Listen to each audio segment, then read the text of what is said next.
चलिए मेरे प्यारे बच्चों, आज मैं बहुत मजेदार कहानी लेके आई हूँ। सुबह का समय, सूरज चमक रहा है, बैल हल जोत रहे हैं, औरतें घरे में पानी भर रही हैं। अचानक खेत के किनारे शोर सुनाई देता है।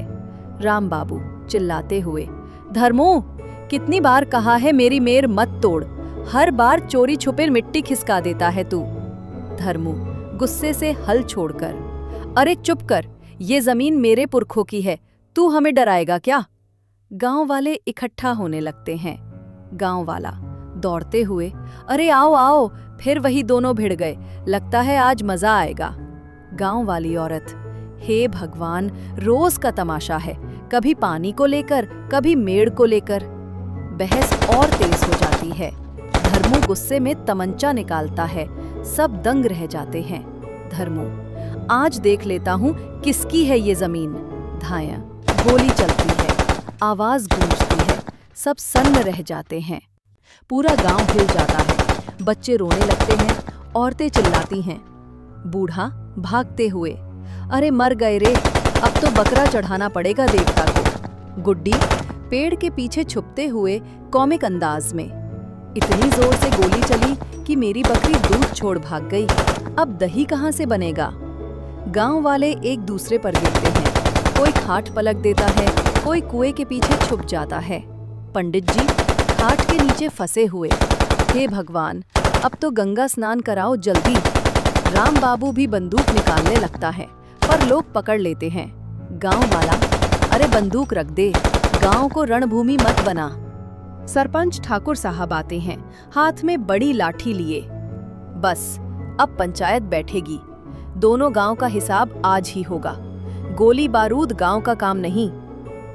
गांव वाले तालियां बजाते हैं, पंचायत पंचायत चिल्लाते हैं, माहौल बनता है।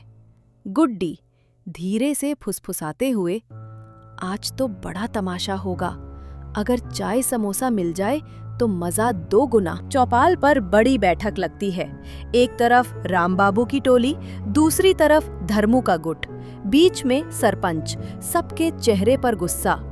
राम बाबू गुस्से में, धर्मू ने जान लेने की कोशिश की, गांव गवाह है। धर्मू उठकर चिल्लाते हुए, पहले इसने गाली दी थी, मैं तो बस चेतावनी दे रहा था।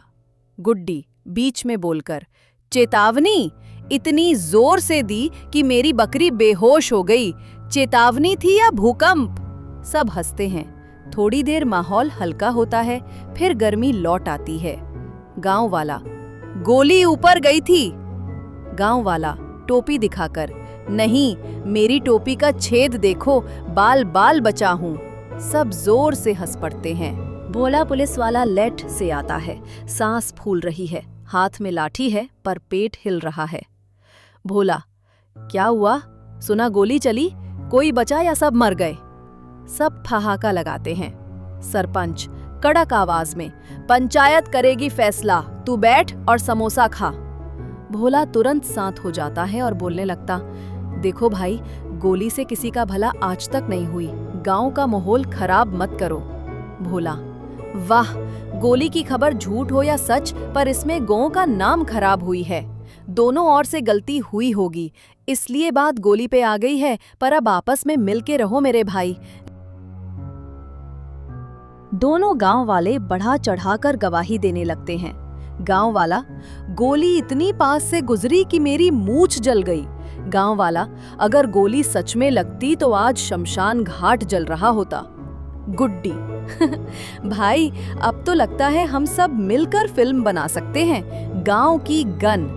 हंसी का माहौल, फिर सब गंभीर हो जाते हैं।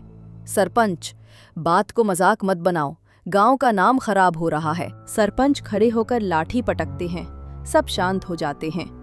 सरपंच, धर्मू और राम बाबू, खेत आधा आधा बांटा जाएगा, बंदूक दिखाने वाला चाहे कोई भी हो, गांव से बाहर कर देंगे, पंचायत का यही हुक्म है। गुड्डी ताली बजाते हुए, वाह, ऐसा फैसला तो बड़े बड़े कोर्ट में भी नहीं मिलता। गांव वाले वाह वाह करते हैं। धर्मू और राम बाबू अनमने मन से हाथ मिलाते हैं। गांव वाले तालियां बजाते हैं। धर्मू हंसते हुए, चलो भाई, अगली बार गोली नहीं, लस्सी पिएंगे। राम बाबू, और झगड़ा खेत में नहीं, कुश्ती के अखाड़े में करेंगे। भोला पुलिस वाला, और मैं रेफरी बनूंगा, लेकिन फीस में 20 कचौरी चाहिए। सब ठहाका लगाते हैं। गुड्डी कैमरे की तरफ देखती है। गुड्डी, सीख यही है, गांव में झगड़े से नुकसान ही होता है। गोली से नहीं, बातचीत से हर लड़ाई सुलझ सकती है।